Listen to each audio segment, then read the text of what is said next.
Assalamu alaikum. Welcome back to my YouTube channel. My name is Dr. Sawasaki BMS 4th group student. So today we will talking about infertility यानी कि निसंतानता या फिर बांझपन।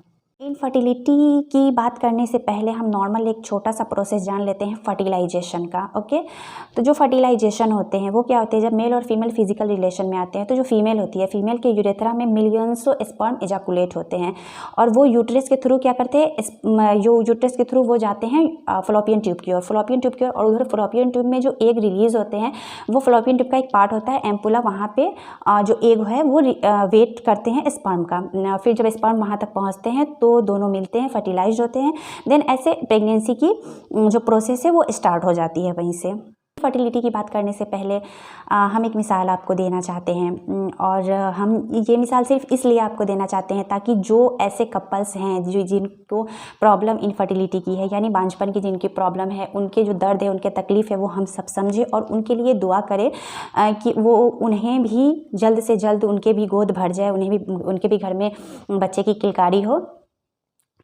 अब मिसाल क्या है, मिसाल ये है यहाँ पर कि मान लीजिए कि हम एक सब्ज़ी बनाते हैं, ओके, और इस सब्ज़ी में जब हम एक सब्ज़ी बनाते हैं तो उसमें हम मसाले डालते हैं, यानी कि तेल डाल दिया हमने, लाल मिर्च पाउडर डाल दिया हमने हल्दी पाउडर डाल दिया, हमने काली मिर्च डाल दिया, हमने सब जितने भी मसाले होते हैं हम उस सब्ज़ी को टेस्टी बनाने के लिए हम सारे के सारे मसाले उसमें डालते हैं। ओके, और जब हम उस सब्ज़ी को खाने जाते हैं तो पता चलता है अरे हमने तो इसमें नमक ही नहीं डाला। अब ये कैसे होगा, समझ आया कुछ? कहना हम ये चाह रहे हैं कि जो एक कपल्स होते हैं जो जिनके बच्चे नहीं होते, उनकी जो इंटरनल लाइफ होती है वो ऐसी ही फीकी होती हैं। देखने में तो लगता है अरे उनके बच्चे नहीं हैं, वो तो उनको क्या टेंशन, उनके तो बच्चे नहीं हैं, लेकिन नहीं, ये उनसे पूछिए कि उनकी ज़िंदगी कितनी फीकी है, बिल्कुल इस सब्ज़ी की तरह जिसमें हम नमक ही डालना भूल गए थे। तो कपल्स जो होते हैं वो बहुत परेशान होते हैं और बहुत ही ज़्यादा वो एक दूसरे के लिए परेशान रहते हैं। फीमेल चाहती है कि मैं अपने हस्बैंड को वो खुशी दूँ, मेल चाहते हैं कि मैं अपने वाइफ को वो खुशी दूँ, पर बहुत कोशिश के बावजूद भी दोनों एक दूसरे को ये खुशी दे नहीं पाते हैं। ऐसे लोगों के लिए हम दुआ करें कि जो कपल्स जिनके बच्चे नहीं हैं वो उनको जल्द से जल्द उनके गोद हरे भरे हों और उनके भी घर में किलकारी गूंजे। सबसे पहले हम ये जानने की कोशिश करते हैं कि ये इनफर्टिलिटी क्या होता है, यानी कि जो निसंतानता होते हैं उनके जो डिफिनेशन होते हैं वो हम सबसे पहले आपको बताते हैं। तो जो कपल्स होते हैं वो 1 साल रिलेशन में रहने के बाद भी वो बेबी कंसीव नहीं कर पाते। रिलेशन से रहने का मतलब है कि वो फिजिकल रिलेशन में रहने के बाद भी वो बेबी कंसीव नहीं कर पाते हैं, तो कहीं ना कहीं ये इनफर्टिलिटी की ओर इशारा करते हैं, यानी कि वो कपल्स जो होते हैं वो इनफर्टिलिटी की ओर जा रहे होते हैं।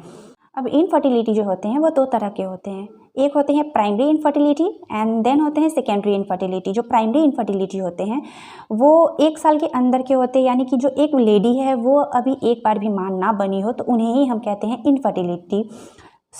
उन्हें ही हम कहते हैं primary infertility. Okay, and then जो नेक्स्ट होते हैं सेकेंडरी इनफर्टिलिटी, उसमें क्या होती है, उसमें जो फीमेल होती है वो एक बार तो माँ बन चुकी होती है लेकिन सेकेंड बेबी वो कंसीव नहीं कर पा रही होती है, तो यही होते हैं सेकेंडरी इनफर्टिलिटी। फीमेल होती हैं, फीमेल में क्या क्या कॉज होते हैं इनफर्टिलिटी की हम वो जानने की कोशिश करते हैं। तो सबसे पहले फीमेल की जो इनफर्टिलिटी की जो कॉज होते हैं वो ये होते हैं कि एन ओवल्यूशन, यानी कि जो ओवल्यूशन होते हैं, ओवल्यूशन का जो पीरियड होता है वो इरेगुलर हो जाता है, वो टाइम पे नहीं होता है। जो एग रिलीज होते हैं या तो वो टाइम से पहले हो जाते हैं या फिर वो टाइम के बाद होते हैं, तो ये कहीं ना कहीं ये इशारा करते हैं इनफर्टिलिटी की ओर। होते हैं एंडोमेट्राइटिस, ये जो होते हैं ये इंडोमेट्रियम जो होते हैं, इंडोमेट्रियम आप यहाँ तस्वीर में देख सकते हैं, आपको समझ आ रहा होगा, इसीलिए हमने हर वीडियो में ये इमेज के साथ आपको बताने की कोशिश की है ताकि आप क्लियर तरीके से समझ सकें। तो जो इंडोमेट्रियम होते हैं वो इंडोमेट्रियम में कहीं ना कहीं इन्फ्लामेशन हो जाते हैं जिस कारण भी इनफर्टिलिटी का सामना करना पड़ता है। देन आते हैं सल्पिंजाइटिस यानी कि इन्फ्लामेशन ऑफ फ्लोपियन ट्यूब। इससे पिछले वाली वीडियो में भी हमने आपको सल्पिंजाइटिस के बारे में बताया था। तो जो फ्लोपियन ट्यूब होते हैं उनमें भी इन्फ्लामेशन आ जाते हैं, तो इस कंडीशन में भी जो होते हैं प्रेगनेंसी कंसीव होने में बहुत प्रॉब्लम का सामना करना पड़ता है। देन होते हैं एज, यानी कि 35+ एज। आजकल की जो लाइफ स्टाइल है ये बहुत एडवांस हो चुकी है, लेट मैरिड एंड देर से शादी होने के वजह से भी बहुत कपल्स को इनफर्टिलिटी का सामना करना पड़ता है। देन होते हैं PCOS यानी कि पॉलीसिस्टिक ओवरियन सिंड्रोम या फिर पॉलीसिस्टिक ओवरियन डिजीज़, ये क्या होते हैं, ये जो होते हैं ये जो ओवरी होते हैं, ओवरी में सिस्ट बनने शुरू हो जाते हैं, जिससे कि जो हमारे एग रिलीज़ होते हैं ये हम यूँ कह लें कि ये एग प्री मेच्योर होते हैं, यानी कि वो उतने उसमें उतनी कैपेसिटी नहीं होती है कि वो फर्टिलाइज्ड हो सके। ये एक तरह के ये कच्चे एग होते हैं जिनमें ये कैपेसिटी नहीं होती है कि वो फर्टिलाइज्ड कर सके। तो अगर ये भी प्रॉब्लम होती है तो ये भी कहीं ना कहीं इनफर्टिलिटी की ओर इशारा करती हैं। आप यहाँ एक रिपोर्ट देख रहे होंगे, ये जो है ये हमारे एक पड़ोस की ही रिपोर्ट है। इसमें राइट ओवरी में जो है राइट साइड में सिस्ट शो कर रहे हैं एंड ये रिपोर्ट भी इनफर्टिलिटी की ही है। 12 साल शादी को हो गए लेकिन बच्चे नहीं हो रहे हैं। तो ये मैं इसलिए शो कर रही हूँ ताकि अगर आपके साथ भी ऐसी परेशानी है तो आप भी अपने गायनोकोलॉजिस्ट से कंसल्ट करें और सही ट्रीटमेंट की ओर जाएं आप। एंड और भी बहुत सारे इसके कॉज होते हैं, जैसे इरेगुलर पीरियड होना, जो मेंस्ट्रुअल साइकिल जो हर महीने आते हैं नॉर्मली 28 से 30 दिन के होते हैं, लेकिन उसमें कहीं ना कहीं या तो टाइम से बहुत पहले आ जाना या टाइम के बहुत बाद आ जाना, यानी कि 10 से 15 दिन के अंदर में फिर से आ जाना या फिर 1.5-2 महीने पे आना। तो जो इरेगुलर मेंस्ट्रुअल होते हैं इसके कारण भी इनफर्टिलिटी का सामना करना पड़ता है। देन जो हाइपरथायरॉयडिज्म होते हैं, यानी कि जो थायराइड हार्मोन होते हैं उनके भी डिसबैलेंस होने से ये इनफर्टिलिटी की प्रॉब्लम्स आ सकती हैं। इसके लिए जो डॉक्टर इन्वेस्टिगेशन करते हैं वो यूएसजी करते हैं, यानी कि अल्ट्रासाउंड करते हैं। उसमें वो देखते हैं कि यूट्रस में कोई परेशानी तो नहीं है, किसी तरह का कोई सूजन या फिर इन्फेक्शन, ये सब हो सकते हैं, इसीलिए वो अल्ट्रासाउंड करवाते हैं। देन होते हैं एचएसजी जो होते हैं वो एक तरह के यूँ कह लें यूट्रस के एक्सरे होते हैं, जिसमें जो अगर फॉलोपियन ट्यूब ब्लॉकेज होते हैं तो वो उसमें साफ तौर पे दिख जाते हैं कि हाँ ये पेशेंट है, इसके फॉलोपियन ट्यूब में ब्लॉकेज है कहीं ना कहीं, जो वो इनफर्टिलिटी की ओर इशारा करते हैं। ये तो बात रही फीमेल इनफर्टिलिटी की। अब मेल इनफर्टिलिटी में क्या क्या कारण होते हैं। तो मेल इनफर्टिलिटी में भी जो कारण होते हैं वो अब तो बहुत ज़्यादा देखने को वो मिलते हैं। तो वो मेल में जो होते हैं वो होते हैं ऑर्चाइटिस जो होते हैं ये इन्फ्लामेशन ऑफ टेस्टिस, जो टेस्टिस होते हैं उसमें क्या होता है, इन्फ्लामेशन की कंडीशन आ जाती है, जिस कारण भी इनफर्टिलिटी की ओर इशारा ये करती है, इनफर्टिलिटी का सामना करना पड़ता है।